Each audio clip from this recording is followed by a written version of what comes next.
Capítulo 5. El ataque a Iserlohn. Iserlohn. Ese era el nombre dado a esa fortaleza vital del Imperio Galáctico. Localizada a 6250 años luz de la capital imperial, en Odín, estaba Artena, una estrella en plenitud, originariamente un sol solitario sin planetas propios. Su importancia astrográfica había llevado al Imperio Galáctico a construir en su órbita un mundo artificial de 60 kilómetros de diámetro para su uso como base de operaciones. Cuando se veía la galaxia directamente desde arriba, Iserlohn aparecía situado justo en la punta de una región triangular donde la influencia del Imperio Galáctico se adentraba en la Alianza de Planetas Libres. Esta amplia franja de territorio, una zona difícil para la navegación, era el cementerio interestelar conocido como el Espacio Sargasso, donde los fundadores de la Alianza de Planetas Libres habían perdido una vez a tantos de sus camaradas. Posteriormente, este trozo de historia, que los dirigentes del Imperio habían encontrado muy satisfactoria, había jugado un papel importante a la hora de fortalecer su resolución para construir una fortaleza militar en dicha región, desde la cual amenazar a la Alianza. Estrellas variables, gigantes rojas, campos gravitatorios irregulares. A través de densas concentraciones de estos peligrosos fenómenos, había un estrecho corredor seguro en medio del cual estaba Iserlohn. Viajar de la Alianza al Imperio sin usar esta área significaba usar una ruta a través del dominio Fesani, y el uso de esa ruta para operaciones militares era indudablemente un problema. El corredor Iserlohn y el corredor de Fesan, tanto políticos como tácticos, habían intentado de todas las maneras posibles tratar de descubrir si una posible tercera ruta que conectara la Alianza y el Imperio podría ser descubierta.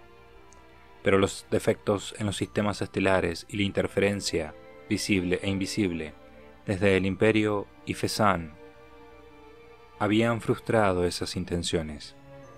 Desde la perspectiva de Fesan, el mismo valor de su existencia como un puesto comercial a mitad de camino estaba en juego, y el descubrimiento de un posible tercer corredor no era algo que fueran a contemplar de brazos cruzados. Debido a esto, la materialización del plan de las Fuerzas Armadas de la Alianza, resumido en las palabras «tenemos que invadir el territorio imperial», era dependiente de la lucha para capturar Iserlohn. Desde que finalizó su construcción, la Alianza se había atrevido a lanzar 6 ataques a gran escala para tomarla, y cada vez fueron rechazados. Esos intentos fallidos habían dado pie a que los militares imperiales hicieran alarde de que el corredor Iserlohn estaba poblado de cadáveres de rebeldes. Yang Wenli había tomado parte 2 veces en operaciones militares cuyo objetivo era tratar de tomarla. Había sido teniente comandante durante la 5ª operación y capitán durante la 6ª. 2 veces había sido testigo de un número de muertes masivas y había llegado a darse cuenta de la estupidez que suponía tratar de abrirse paso a través de mera fuerza bruta. No podemos tomar Iserlohn atacándola desde el exterior. Yang había pensado en medio de una flota lista para volar. Pero teniendo en cuenta eso, ¿cómo podríamos hacerlo? Además de ser una fortaleza, Iserlohn cobijaba una flota con una fuerza de 15.000 naves. El comandante de la fortaleza y el comandante de la flota eran ambos almirantes. ¿No había ninguna clase de apertura del que pudiera aprovecharse? La creciente incursión avanzada del conde Lohengram también había usado la fortaleza como base avanzada de operaciones, sin importar que Yang tenía que derribar esta ominosa fortaleza militar del Imperio, y además solo recibido media flota para hacerlo. Francamente, no pensé que aceptarías esta misión, dijo el contraalmirante Castelnau, mientras hojeaba un documento referente a la organización de la flota. Estaban en su oficina de los cuarteles generales conjuntos. El consejero y el director cuentan con esto, por sus propias razones. Seguramente puedes ver a través de ambos. Sentado frente a él, Yang se limitó a sonreír sin responder. Castelnau estampó sus papeles sobre la mesa con revuelo y miró con profundo interés a su antiguo compañero novato de la Academia de Oficiales. Nuestras fuerzas han tratado 6 veces de tomar Iserlohn y 6 veces hemos fallado. ¿Y me estás diciendo que vas a hacerlo con solo media flota? Bueno, pensé que podría probar. Los ojos del antiguo superior de Yang en la academia se estrecharon muy ligeramente ante tal respuesta. Así que piensas que hay una oportunidad. ¿Qué vas a hacer? Es un secreto, incluso para mí. Empezar a actuar de forma arrogante es lo que te hace apreciar esta clase de cosas, dijo Yang. Tienes razón. Dime si necesitas cualquier suministro que pueda preparar para ti. Ni siquiera pediré un soborno. En ese caso, una nave imperial, por favor.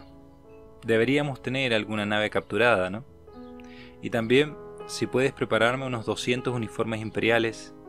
Los ojos de Castelnau se abrieron de la sorpresa. ¿Cuál sería la fecha de entrega? En los próximos 3 días.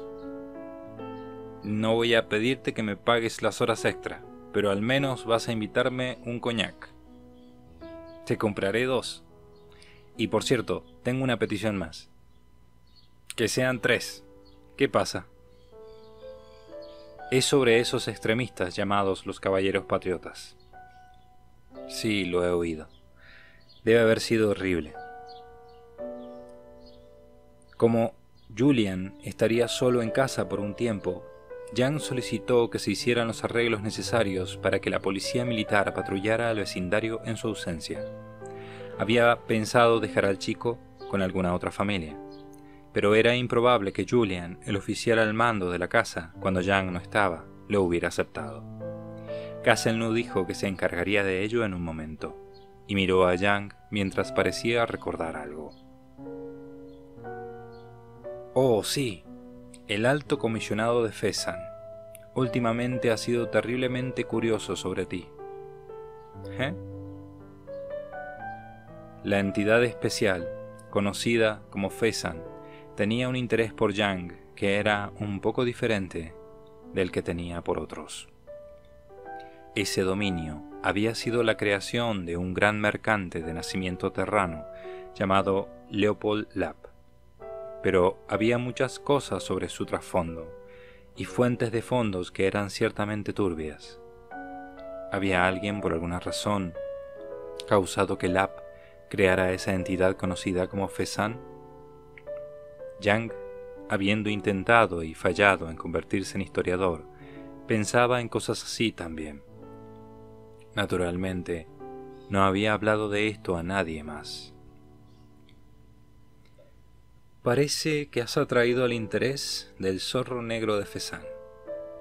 Podría intentar conseguir tu talento. Me pregunto si el té de Fezzan será bueno. Con sabor a veneno, probablemente. Por cierto, ¿cómo va la planificación?, preguntó Castelnau. Las cosas que salen como las planeas son muy raras en este mundo, aunque no puedo hacer uno apropiadamente. Con esas palabras, Yang se marchó. Le esperaba una montaña de trabajo. No era solo que el personal y naves de la flota 13ª, siendo la mitad de lo normal, fuera algo anormal. Muchos de sus oficiales y soldados eran supervivientes de los remanentes de la 4ª y la 6ª flota que habían sido tan sonoramente derrotados en Astarte. El resto eran nuevos reclutas que carecían de experiencia en batalla. Yang podría ser un prometedor contraalmirante, pero no dejaba de ser un muchacho que no llegaba a los 30. y las palabras de sorpresa, decisión y conmoción de almirantes más experimentados habían alcanzado sus oídos.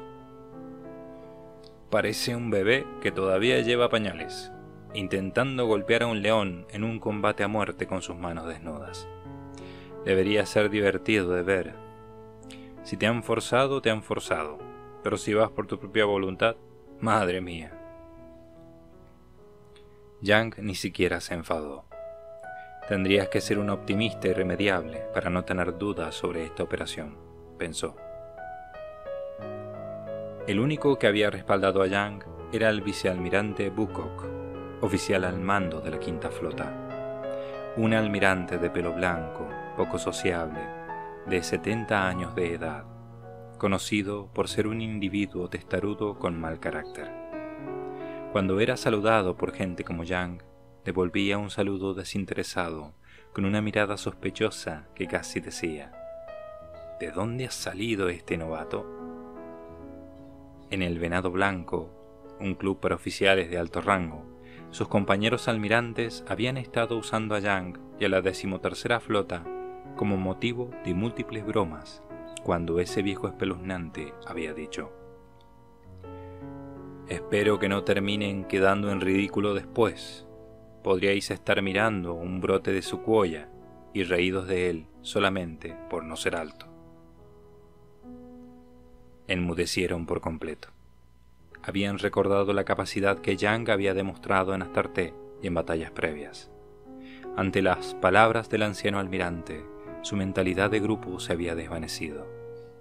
Los almirantes habían vaciado sus vasos para después separarse, no sin albergar un sentimiento extraño en el pecho, de haber dicho algo que no podrían arreglar después. Yang, a cuyos oídos había llegado la historia, no hizo ningún esfuerzo particular para agradecer al vicealmirante Bukok.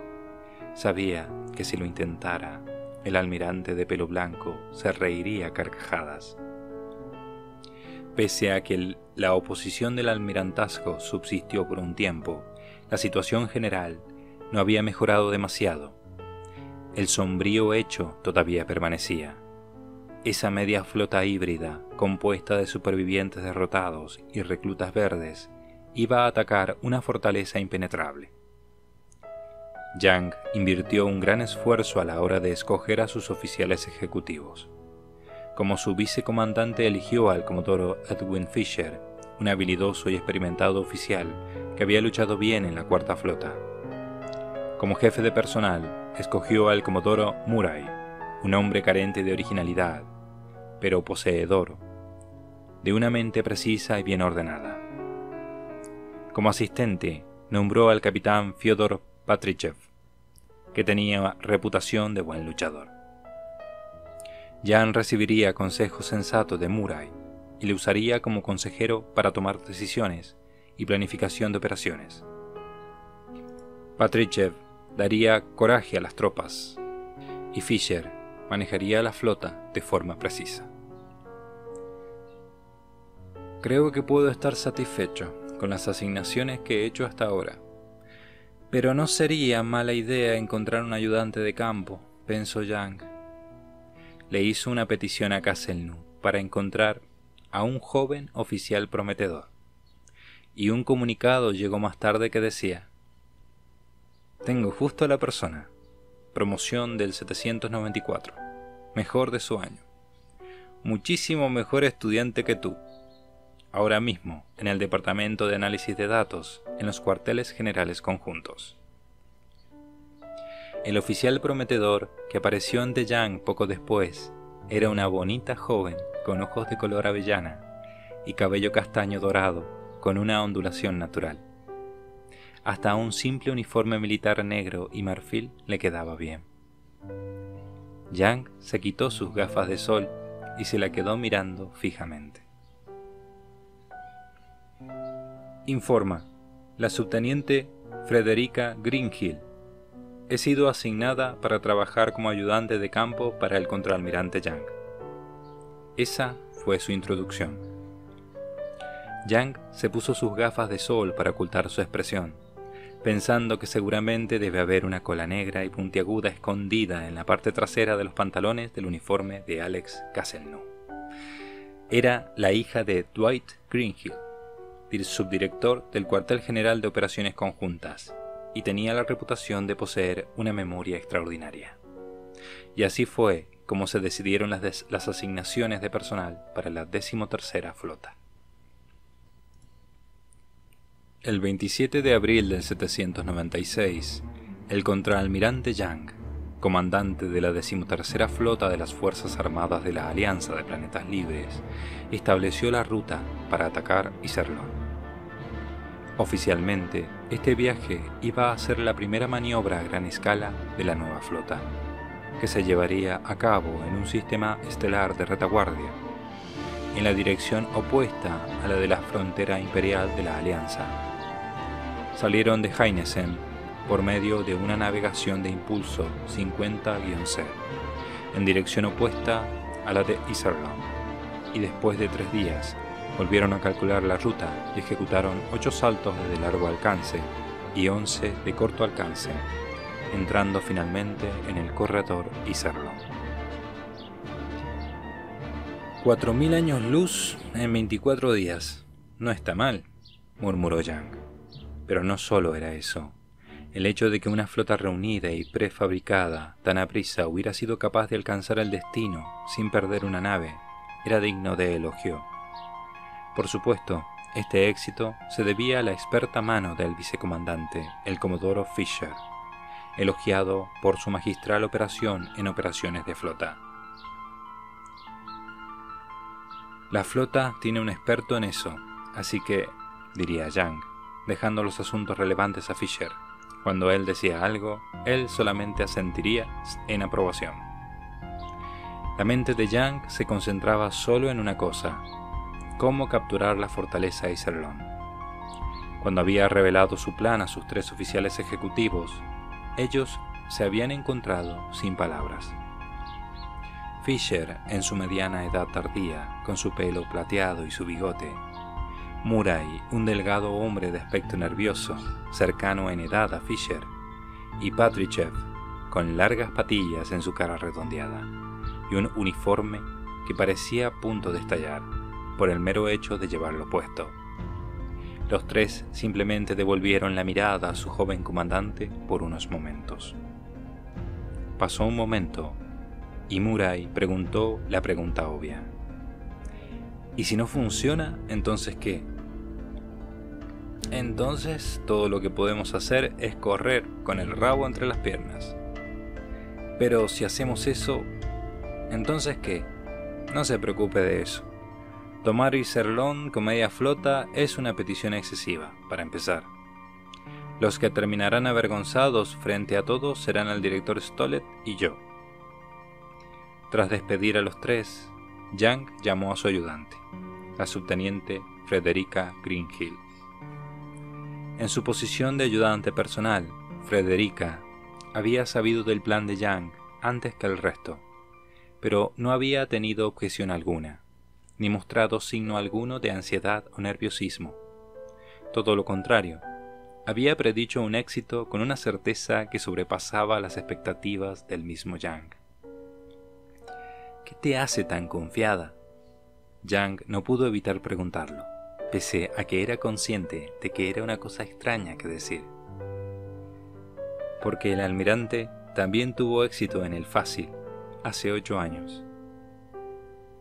Pero eso sigue siendo una base terriblemente endeble para afirmarlo, ¿no crees?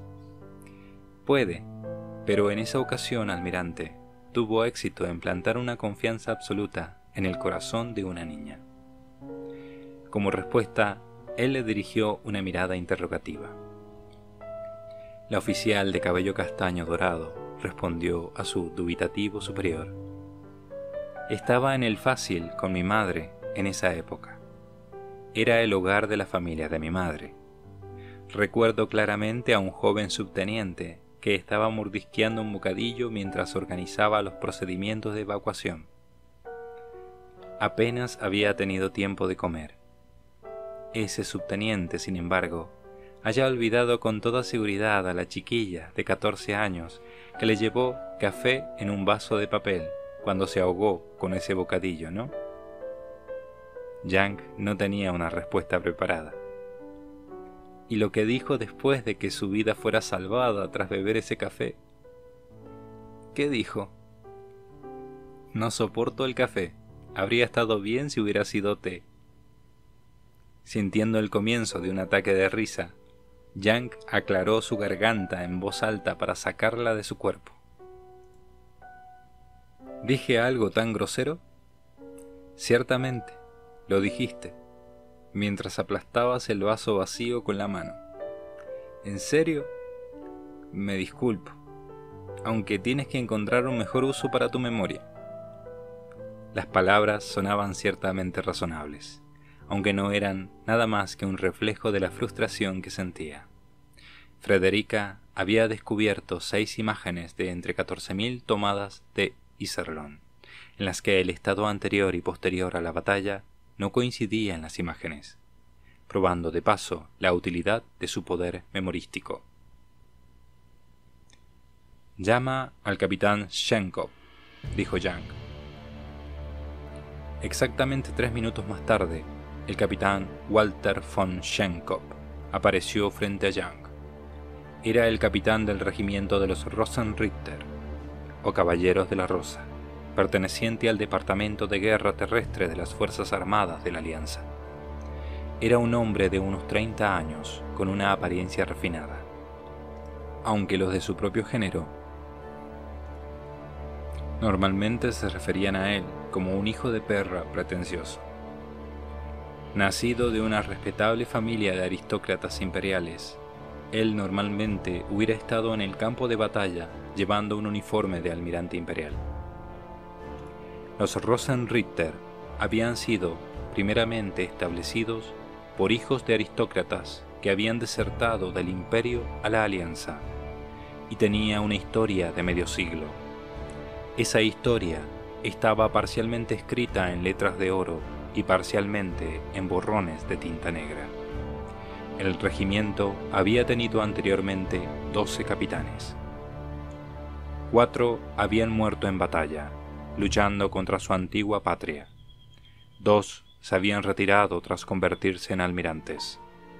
6 habían regresado a su anterior patria, algunos con discreción, y otros cambiando de bando en mitad del combate.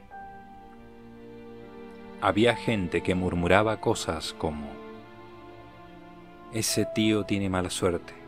Como es el capitán número 13, probablemente será el 7º traidor». En cuanto a la razón de que el número 13 diera mala suerte, no había consenso. Una teoría decía que era porque la guerra termonuclear que casi había erradicado a la humanidad en Terra, llegando a ser el estímulo que llevaría a los supervivientes a abolir por completo las armas de fisión nuclear, había durado 13 días. Otro afirmó que era porque el fundador de una antigua religión extinta había sido traicionado por su 13º discípulo. «Von Schenkov reportándose, señor». Su respetuoso tono de voz no era adecuado para su expresión descarada. Cuando Yang miró a este antiguo ciudadano imperial, 3 o 4 años mayor que él, pensó: tomar una actitud artificial como esa podría ser su forma de sondear a los demás. Aunque incluso si lo es, no puedo convencerme de hacerlo en cada punto. ¿Hay algo de lo que necesito hablar contigo? ¿Algo importante? Probablemente. Se trata de capturar a Iserlohn, dijo Yang. Durante unos segundos, la línea de visión de von Schenkov vagó por la habitación. Eso sería extremadamente importante.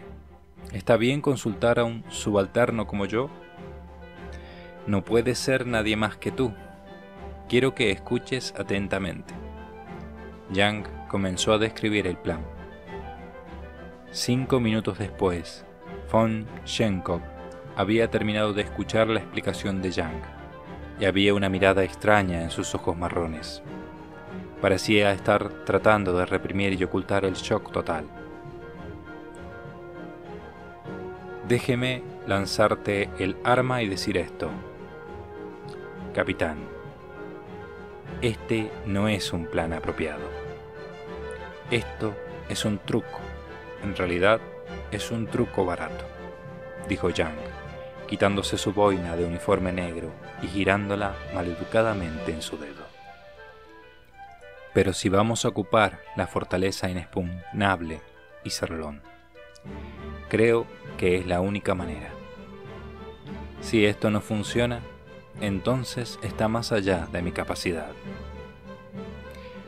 Tienes razón, probablemente no haya otra manera, dijo von Schenkopf, frotándose la barbilla puntiaguda.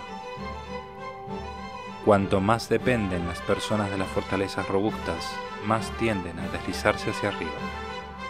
Una posibilidad de éxito ciertamente existe, excepto...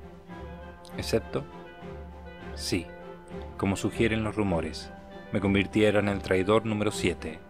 Todo esto habrá sido en vano. Si eso sucediera, ¿qué harías? Tendría un problema. Von Schenkopf sonrió con dolor al ver la mirada seria de Yang. Sí, de hecho, eso sería un problema. Pero, ¿es eso todo lo que sería? Seguramente usted pensaría en alguna forma de hacer frente a la situación. Bueno, lo pensé, y no se me ocurrió ninguna idea. Si nos traicionas, levanto mis manos y corro a casa en ese mismo momento. No habrá nada más que pueda hacer. La boina se deslizó del dedo de Yang y cayó al suelo. La mano del ex ciudadano imperial extendió la mano y la levantó. Y después de sacudir el polvo que ni siquiera se había aferrado a ella, se la devolvió al oficial superior. Lo siento por eso. No lo pienses más entonces. ¿Estás diciendo que tienes absoluta confianza en mí? Para ser honesto, no confío mucho en mí mismo, respondió Yang rotundamente. Pero a menos que confíe en ti, el plan se terminará antes de que comience. Así que voy a confiar en ti. Ese es el gran requisito previo. Entiendo, dijo von Schenkopf, aunque la expresión de su rostro decía que no necesariamente había aceptado a Yang con su palabra. El comandante del regimiento Rosenritter miró de nuevo al joven oficial superior con una especie de mirada que intentaba en parte penetrar en las verdaderas intenciones de Yang, en parte tratando de descubrir las suyas. ¿Puedo hacerle una pregunta, almirante? Adelante. Las órdenes que te dieron esta vez eran absolutamente imposibles. Te dijeron que tomaras media flota, con tropas indisciplinadas equivalentes a una turba ruidosa, y derribaras la fortaleza de Iserlón, incluso si te hubieras negado. No habría habido muchos que te hubieran culpado. Entonces, el hecho de que hayas aceptado esto significa que ya tenías este plan en mente. Sin embargo, me gustaría saber qué sucedía en tu cabeza debajo de todo eso. ¿Lujuria por el honor o para avanzar? La luz de los ojos de von Schenkopf era aguda y despiadada. No creo que haya ningún deseo de avanzar, dijo Yang. Su respuesta fue indiferente, como si estuviera hablando de alguien más por completo. Si tengo personas que me llaman Excelencia antes de que cumpla 30 años, eso ya es suficiente para mí. Porque en primer lugar, si todavía estoy vivo al final de esta misión, tengo la intención de darme de baja. ¿Darse de baja? Sí. Bueno, recibo una pensión y también hay un subsidio de jubilación. Debería ser suficiente para mí y para otros vivir un estilo de vida cómodo, aunque modesto. ¿Estás diciendo que te jubilarás en estas condiciones? Yang sonrió ante el sonido de la voz de von Schenkopf. Tanto como decía él, estaba luchando por entender. Sobre esas condiciones, si nuestras fuerzas ocupan Iserlón, eso cortará lo que es prácticamente la única ruta del Imperio para invadirnos. Mientras la Alianza no vaya y haga algo tan estúpido como usar la fortaleza como plataforma para su propia invasión del Imperio, las dos fuerzas no podrán enfrentarse, incluso si lo desean, al menos no a gran escala. Von Schenkov escuchó, en silencio. En ese momento dependerá de las habilidades diplomáticas del gobierno de la Alianza, y dado que habremos logrado una posición militar ventajosa, pueden ser capaces de gestionar un tratado de paz satisfactorio con el Imperio. En lo que a mí respecta, puedo retirarme con tranquilidad si eso sucede. Aunque me pregunto si esa paz puede ser duradera. La paz duradera nunca ha existido en la historia de la humanidad, así que no voy a esperar eso. Sin embargo, ha habido tramos pacíficos y prósperos que duran varias décadas. Si tenemos que dejar algún tipo de herencia para la próxima generación, lo mejor que podemos darles en última instancia es la paz. Y mantener la paz que les entregó la generación anterior será responsabilidad de la próxima generación. Si cada generación recuerda su responsabilidad para las generaciones futuras, se mantendrá una paz a largo plazo. Si olvidan, entonces malgastarán esa herencia, y la raza humana volverá al punto de partida. Y oye, eso está bien, también. Yang colocó ligeramente la boina con la que había estado jugando en la cabeza. En resumen, todo lo que espero de manera realista es la paz para las próximas décadas. Pero aún así, una paz tan larga sería 1.000.000 de veces mejor que un periodo de guerra de 1/10 parte. Hay un niño de 14 años viviendo en mi casa y no quiero verlo arrastrado al campo de batalla. Así es como me siento. Cuando Yang cerró la boca, cayó el silencio. No duró mucho. Perdóneme, almirante, pero usted es un hombre excepcionalmente honesto o el mayor sofista desde Rudolf el Grande. Von Schenkov mostró una sonrisa irónica. En cualquier caso, esa es una respuesta mejor de lo que esperaba. Siendo ese el caso, haré todo lo posible también, por una paz no tan eterna.